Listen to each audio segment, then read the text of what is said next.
Good morning, Sales Machine. Thank you, everyone, for being here. Is everyone fired up?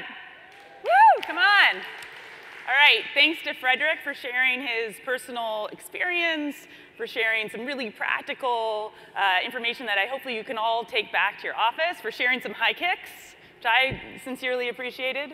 But we've got a jam-packed agenda today. I want to get right into it. And our first deep dive is all around sales leadership. We have two amazing thought leaders here today. We have Mark Hunter, and we have John Spence here to talk about how you can have the most engaging conversations with your customers. We know customers don't want to be pitched to. They want to be spoken to in a language that makes the most sense to them. And these two thought leaders are going to share their best practices around that today. It's all about empowering your team to be leaders within your own organization, but it's also about being leaders actually in front of your customers and in front of your prospects. So with that, I want to welcome up our first guest as part of this session, and that's Mark Hunter.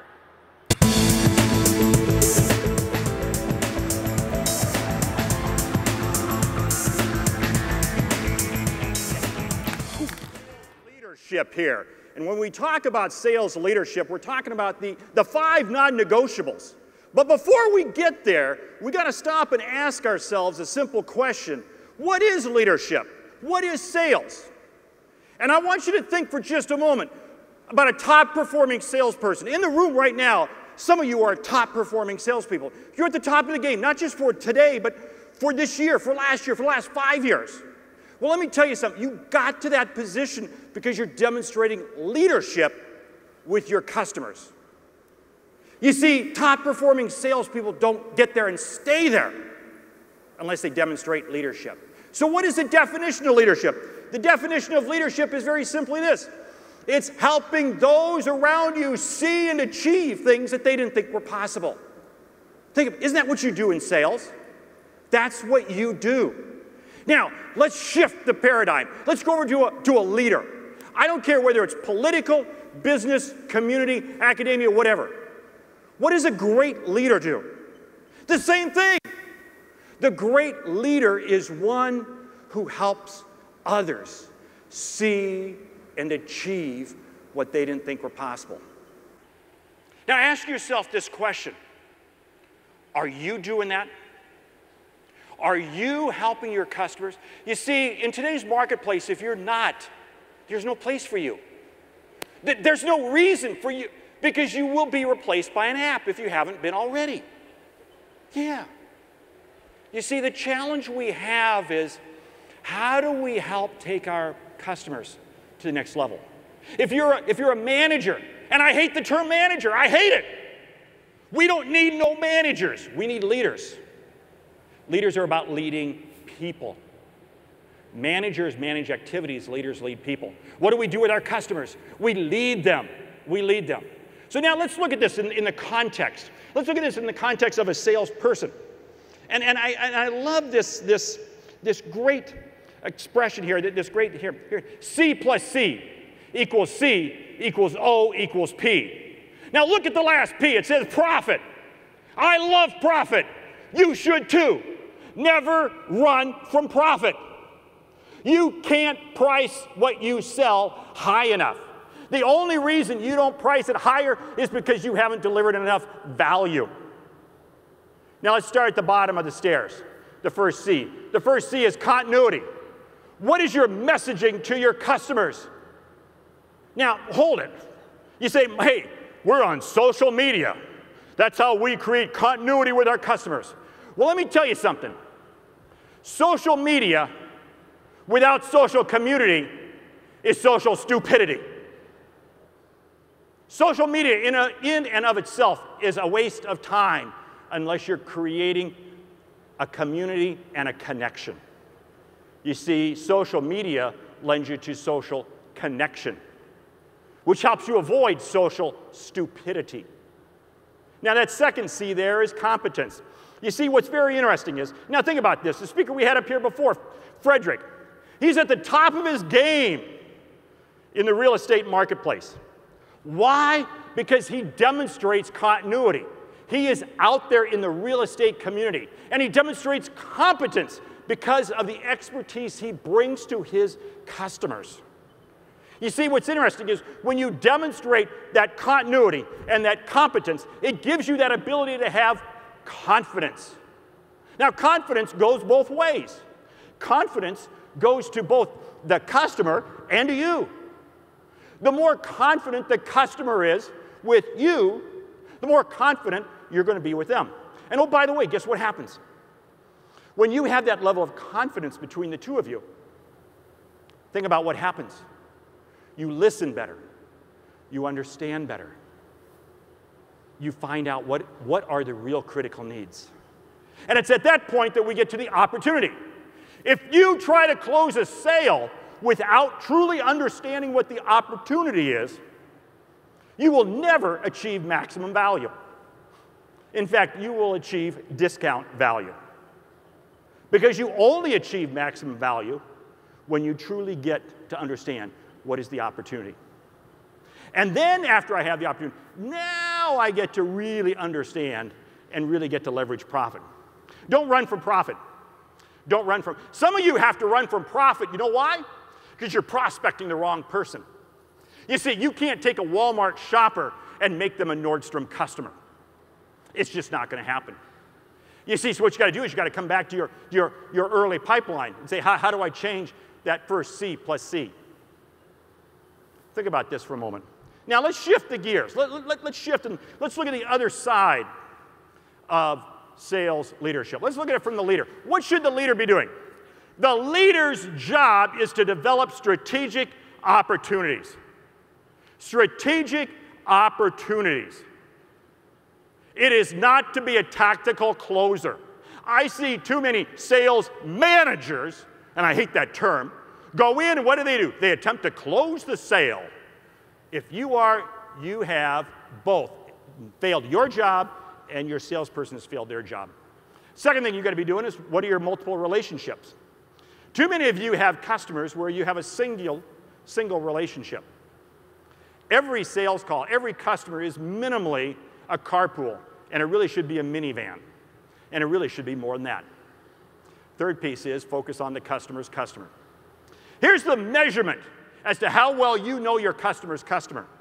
In the B2B marketplace, it's when your customer is sitting there asking you, your customer is asking you, hey, tell me, what is it that you know? You see, when you're asked by your customers for insights about their customers, then you know you've really truly have reached that sales leadership role. What does that do? That embeds you more into that space.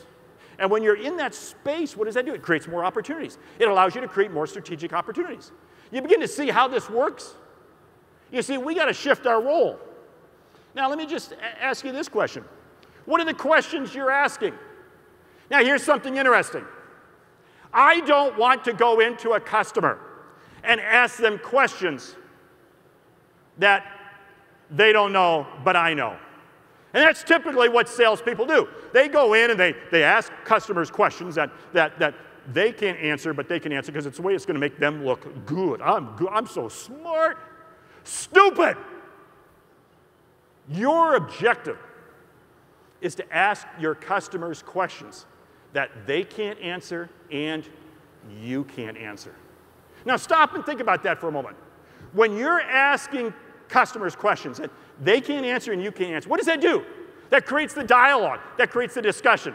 And oh, by the way, you're not going to be in that position unless you've created that level of confidence. C plus C equals C. What I want to do is I want to be asking customers questions that they can't answer and I can't, because then I get to have tremendous. And that's the way I demonstrate confidence.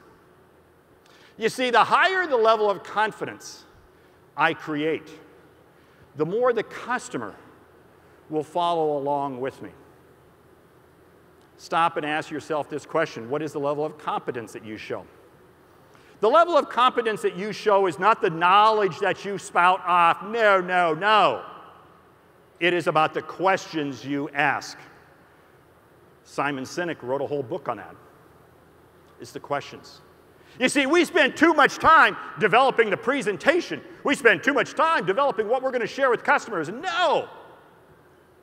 We need to spend more time developing the questions that we ask. Sales leaders I want you to ask your salespeople after every sales call, whether it be outside or inside, what did you learn from the customer? What was the question that you asked that got the customer sharing? I want you to ask your salespeople those two questions every day. You see, what is it really about? Leadership is about the value we create when we're not present. What I want to do, and think about this is not only the salesperson, but the sales leader. I want to be able to create a higher level. Go back to my original definition. Yeah, when I'm not there.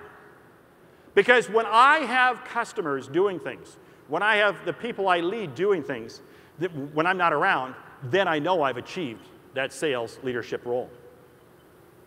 You see, I don't care what happens when I'm present. It's what happens when I'm not there. You really stop and think about this for a moment, because it really comes down to your believability will never exceed your credibility. If I haven't established believability with my customers, why in the world should I ever begin to think? I'm never going to be able to think that my customer is going to believe me, because they're not. They're not. You see, what is my objective?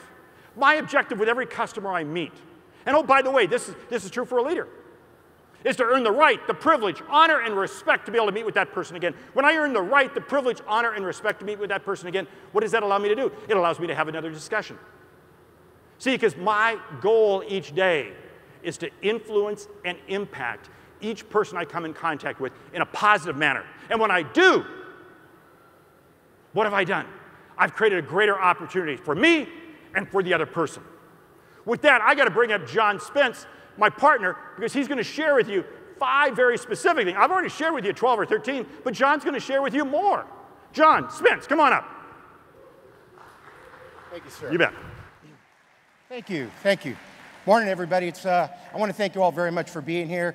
You've got a great lineup. We're going to try to give you some great information.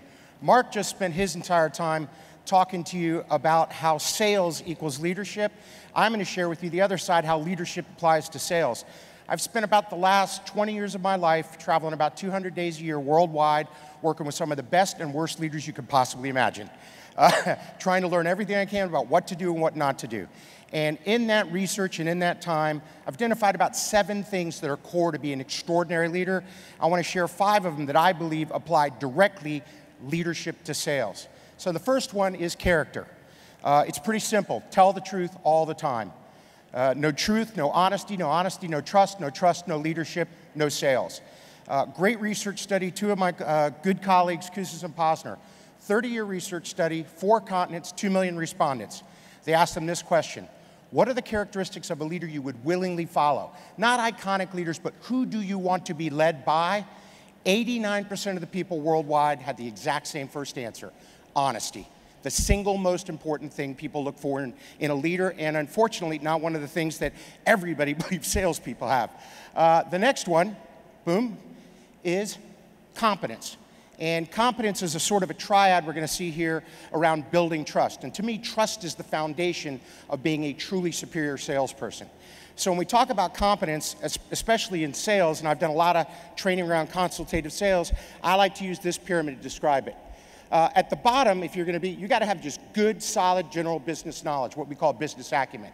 You're reading a couple business magazines, you're looking at the Wall Street Journal, you're keeping up on social media.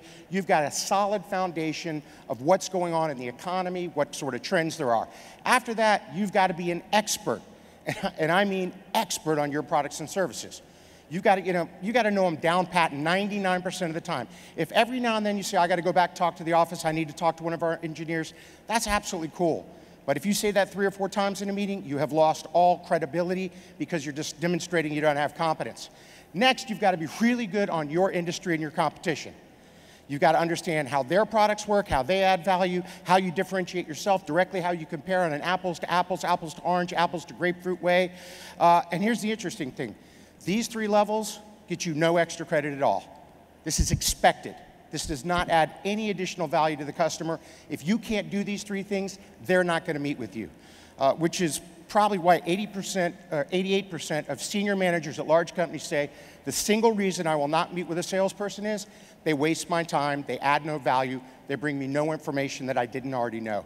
So at this level, you're just doing what you need to do. Next level now is you really start to become an expert on your customer's business. You read them, you study them, you talk to them, you're following them in social media, you look at them at Google, you're reading their annual report.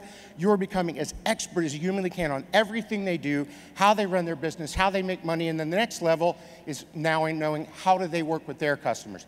What do their customers want? And that finally gets you to the top level of consultative sales. Now, a bunch of you are probably looking at this going, I know this, but here's the deal. Do you do it? I work with tons of sales. Oh, I know this backwards and forwards. Then you start asking them questions about business, about their business, about the competitor's business, about their customer's business and their customer's customer, and rarely can they answer them in the depth that's needed to truly stand out and differentiate themselves as a consultative salesperson and an expert. The next one was compassion. And remember, I'm talking to top leaders, I'm talking to folks about what do I want in a leader that I would really follow, that I would look up to. They've got to tell the truth, have lots of competence, and then they've got to have compassion. And compassion says, let me understand you. Let me put myself in your shoes. Let me understand your pain. What keeps you up at night? What do you want to have happen? What are the goals you have? What are the things you want to run away from? How can I understand you as deeply as I can? A word we're using now in leadership a lot, which you see coming up, is EQ, emotional quotient, empathy, compassion. And the reason is many people are saying now that EQ is as important or more important than IQ. That if you can't connect with people, it doesn't matter how smart you are, you're not going to make the relationship work. But you can't sell just on relationship. You've got to have both levels. So I've created this chart about how to build trust. I call it the 4 C's of trust. And what the 4 C's are is that you must consistently communicate that you're competent and you care. This gets to the foundation of everything I've learned about leadership. I'll get here in about 2 slides of really focusing down on what do people look for in an absolutely extraordinary leader. So here we'll go with it. Down in this bottom corner, we got somebody who's highly competent but low concern. They're brilliant, they're genius, but they're an ass. Do you trust them? No, why? Who are they out for? Themselves. So the word I use there is respect. I respect that they're really talented. I respect that they're competent, but I don't trust them because I know they don't care about me. From a leadership standpoint, a lot of times when I look at that, I used to work for the Mayo Clinic, running one of their leadership development programs, and this was some of their thoracic and neurosurgeons.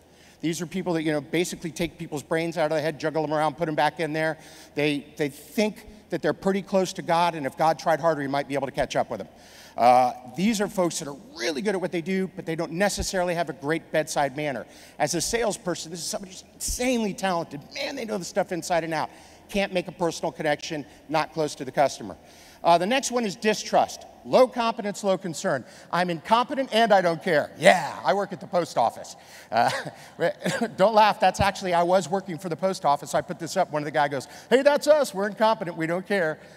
Thanks so much. So, so that's the one we don't want. You don't get to work with this person at all. Now, here's where I see some leaders, a lot of leaders, and a lot of salespeople, which is high concern, low competence. Really nice. I swung by and dropped off donuts. Let's go out and play a round of golf. Oh, I'm hanging out with you. We're doing all this sort of stuff. What's that fish on the wall? Trying to create, some sort of connection. The word I use up there is affection. I like them, but I don't necessarily trust them.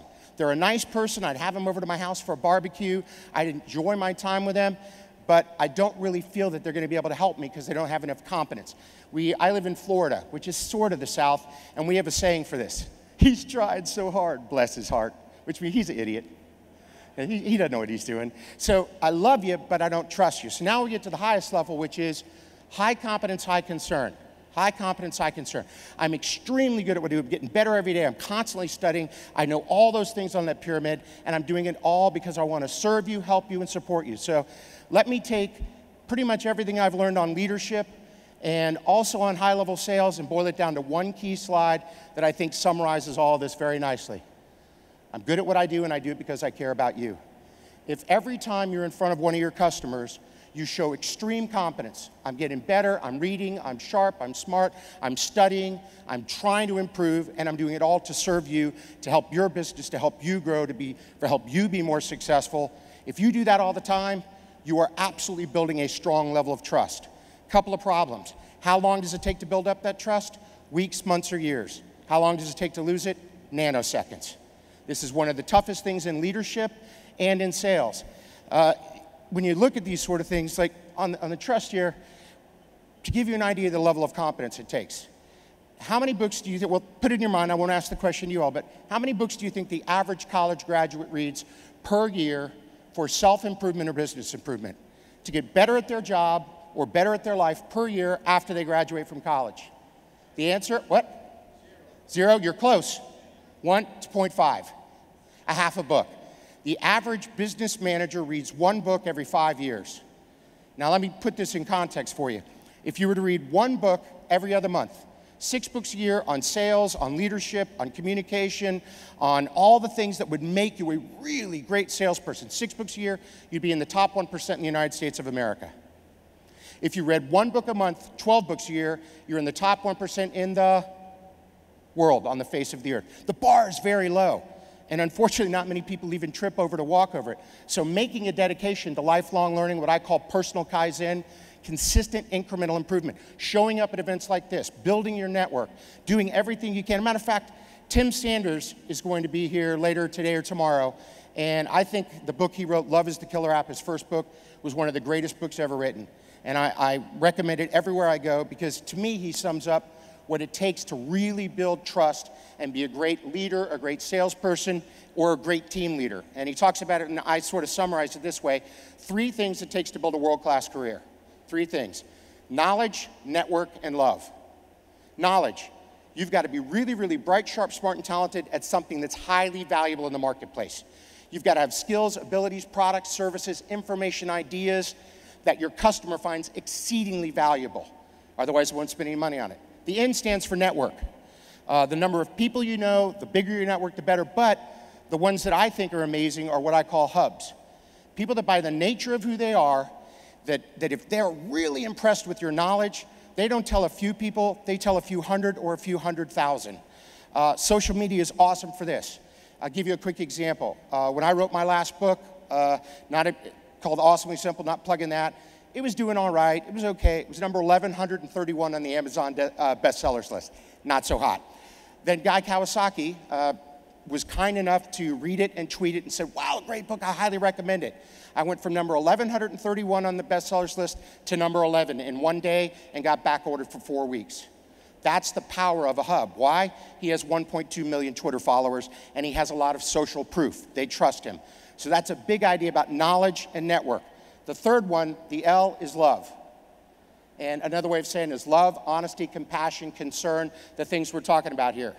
If you are really, really good at something that's extremely valuable, you're getting better all the time, you're adding skills, you're improving, a lot of the right people know about, a lot of the right customers who love you, who can refer you, who can become customer evangelists and drive more business to you. And they also know you're an honest, loving person of integrity. You have any job at any money, any commission level, in any sales company anywhere in the world.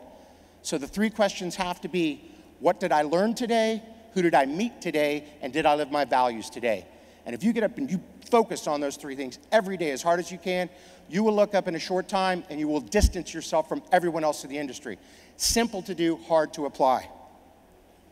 The next one is communication. And when I went out to all these people, and part of this is based on a research study I did of 10,000 high potential employees at top companies around the world, the best of the best, people that anyone would love to have work for them. I call these folks voluntary employees. They're so good at what they do that if they quit their job this morning, they'd have a job at the competition this afternoon. Many of you in the room are like that. You're extremely good, extremely talented, which means that you work there voluntarily. You work for your company because you want to, not because you have to. And when I talk to these folks, these are the same things they kept telling me about the kind of leader they wanted to work with, the kind of leader they wanted to follow. When they got to communication, they said, of course I need a leader who's bright, sharp, smart, talented, who can tell a great story, who's persuasive, who can explain a clear vision and tell me where we're all going. But the thing I really, really want from a leader is someone who asks great questions and listens. I happen to think this is the most important skill I've ever seen in a great salesperson, is being insanely curious, asking superb questions, just the right questions at just the right time, and as Mark said, about information that you know and your customer doesn't know, so you can help bring them to a place they didn't know they could get to. My father was an attorney, and he taught me this a long time ago. When you put someone on the stand, You ask them you ask them a question to get them to tell you what you want them to hear. Not manipulative, but think about the answer you want. What's the information you want the customer to tell you? What do you want them to say? What do you want them to hear themselves say? Because who does a person believe above anyone else in the world? Themselves. So rather than telling, it's asking. I think that the skill of being a truly great questioner, being insanely curious, step one to being a great salesperson. Number two then is an intense listener. Being incredibly focused, incredibly curious, constantly trying to learn as much as you can about your customer, about their business, about their competition, whatever you want. And then the third one is you got to be incredible at taking awesome notes. If you ask someone a great question, they go on and they talk for 3 or 4 minutes, give you all this amazing information, and you aren't taking furious notes, writing it down, for the young ones in the room, typing it like crazy, put it in your computer. You have just told them, I am not listening, I don't care about you. So yes, you've got to be able to be persuasive. You've got to have great communication skills, great body language. You've got to be able to tell a really neat and inspiring story. But more than that, you've got to ask incredible questions, be insanely curious, listen as much as you possibly can, and then write amazing notes. Last but not least, I want to talk about collaboration. And here's what these folks said. They said, yes, I know you're the leader. I understand you're in a leadership role, but I want you to be a partner and a peer. I want someone who can step forward and lead when they need to, that can have the direction, the vision, and tell me where I need to go. But most of the time, I want someone who will get shoulder to shoulder with me, roll up their sleeves, be part of the team, help us be more successful, and get in there. And one of my favorite quotes from one of my customers was, run to the problem. Don't worry about who caused it. Don't worry about how it got caused. Just run to the customer as fast as you can and solve the problem. So when you look at these sort of things, these are things that people look for in a leader they love, a leader they would follow, a leader they respect, and I would put to you that they're also the sort of things that people look for in a great salesperson. So what I'm going to do is get Mark up here in a second. We're going to put a bow around this and tell you how all of this works together. Mark, you there? And come on up. You've got your first side. Great. Let's talk about this for just a moment, because if you think about it, there's actually another C in there. And that's culture. What is the culture that you're creating? You know, John, you did a great job of setting this whole thing up. And, think about that. I mean, the communication is so critical. But it's the culture, because we want engaged employees. We want engaged customers. When we have engaged employees, we have engaged customers. When we have engaged customers, we have more profit. Well, it's actually one of my very favorite phrases from a culture standpoint. And this is a great one for any of you that lead teams or lead sales teams. A great one. The customer's experience will never exceed the employee's experience. That's it right there. If your folks, and the number one factor in highly engaged, satisfied, and loyal customers is engaged, satisfied, and loyal employees. And the way that I judge that culture when I work in companies is, do people smile just as much when they come to work as when they leave? You know, if you see them slam the door and walk towards the office like that and get to the desk and pop down, you do not have a good culture. When you get there, people are having fun, they're enjoying. Actually, there's 9 key factors to a great culture. Is it a fun place to work? Do I work with my friends? Does it have a family atmosphere? Do I have the freedom to do my job well? I'm not micromanaged. Am I treated fairly? Do I take pride in the organization I work for? I'm proud when I hand out the card or I'm wearing the shirt with a logo on it. Do I get some sort of genuine, honest, sincere praise once every 7 to 10 days? And those 7, for about the first 20 years, were the main 7 that everybody talked about. In the last few years, thank you millennials, 2 new ones came up, which is meaning and accomplishment. I want to feel like I'm doing important work, I'm making a difference in the world, and I want to be able to point at something and say, that's my work, I did that. That is things that I produced instead of just being a cog in the machine. And you stop and think about that for a moment. That really puts a lot of pressure on the sales leader, who's leading the organization, because their job is really to help get that employee to the next level. But what I like to say is, you can't motivate anybody. A sales manager, sales leader can't motivate anybody. All you can do is create an environment for the person to motivate themselves. That's your job as a sales leader. You want to create an environment for your people to motivate themselves. And when you do that, you create that engaged employee, that engaged salesperson, the engaged customer. I make more money. Yeah, I like that. And there's 2 sides to this coin. And for those of you that lead teams in the room, you got to have the kind of culture that engages an employee, gets them excited, makes them want to do their best, where they motivate themselves and push themselves. But the other side of that coin is you also want employees that have an ownership mentality.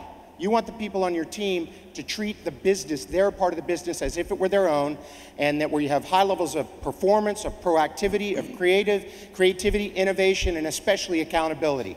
If I were to look at all the companies I've worked with in the last 15, 20 years, the three major issues they struggle with, number one is lack of good, clear communication strategy.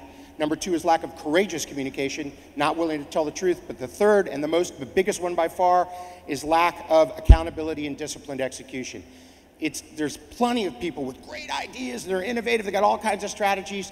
There is a very big shortage of people that can take ideas and turn them into action. That's both inside of organizations and that's both salespeople to their customers. We got to wrap this up in about 60 seconds to go into a break. And you know, John's got one of the pieces up there, compassion. I say get rid of the COM. I say it's passion. I want to be passionate for what I do. Passionate. Now you say, Mark, what I sell doesn't matter. It doesn't matter. It's the people you're passionate for. Are you passionate for every person you come in contact with? To me, that demonstrates the foundation of trust. And oh, by the way, it's built on a level of integrity. John, take it home. Well, he's talking about that, and it's also, people ask me all the time, oh, should I go into sales? Should I do this? Should I sell that sort of thing? And what I always tell them is, if you really love the product and believe in it, you'll be successful. If you're selling something just for the commission and you're not passionate about it, you might be okay, but you're not honing your craft. You're not making it into a career, something you'll do very well, because believe me, just like in leadership, your customers see whether you're passionate or not. They see whether you care. It's not work if you love what you do and you put all that time, energy, and effort to do all the things we're talking about, learning, growing, reading, studying. It never feels like work if you're deeply passionate about what you're doing. So I'm going to go back here and sort of summarize on this. To me, a great sales leader is someone that tells the truth, is honest, has integrity, and has character. They're highly competent at what they do, extremely good, getting better all the time, constantly honing their skills. They've got compassion and passion. They put themselves in their customers' shoes. They really want to get to know them and understand them. And they do it because they love them, they love the product, and they want to help each other. They're extremely good at communication, but the key there is intense curiosity, fascinated to learn more, asking incredibly good questions that the customer really appreciates because they're so deep, they're so focused, they're so thoughtful. And they're great with working on the team with their customer and all of their employees in the other organizations. So people look at you as a partner, as a peer, as a part of their company, not as an outsider who's selling to them, but an insider who cares about them, who has great competence and brings amazing value. That to me is being a leader in sales. Sarah's going to come on up and take us into the break, but sales is leadership. Leadership is sales. Thank you very much. Sorry. Thanks to Mark, thanks to John. I hope you enjoyed that session. I hope you enjoyed Frederick's session as well. We're going to take a short break right now, so please grab a coffee, get a shoe shine, get a headshot. We've got a ton of great activities lined up for you out here. Meet with some of our sponsors, and we will start right back here around 11. Thank you.